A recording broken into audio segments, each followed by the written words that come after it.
Hello everyone. Today I am going to talk about menstrual health hygiene advocacy program conducted at Allahabad city in Uttar Pradesh, India. The NGO is grateful to Mr. Amrendra Kumar, MD of IIDL Delhi to support the project.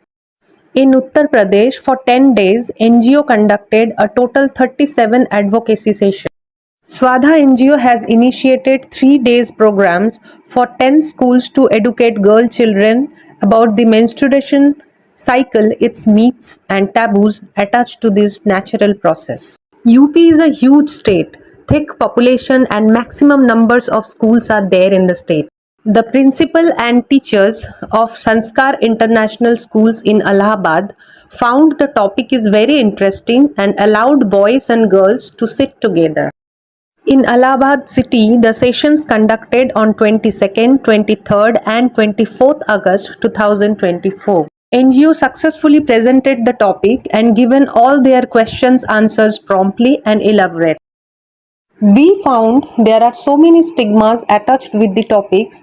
Most male-dominated school principals cancelled the programs at their schools with small reasons or no reason.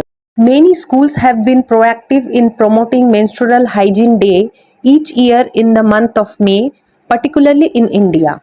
It's a social, cultural and religious restrictions which are a big barriers in the path of menstrual hygiene management.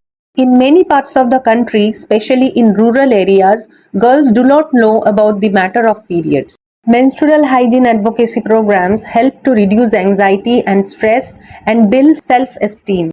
Menstrual hygiene a very important risk factor for reproductive tract infections, which is a vital aspect of health education for adolescent girls. Special thanks to all schools in Allahabad city for their generous support would be remembered everywhere in future days. The aim of the project is the better hygiene leads to better health, confidence and overall growth. Good hygiene is critical for preventing the spread of infectious disease and helping children lead long, healthy lives.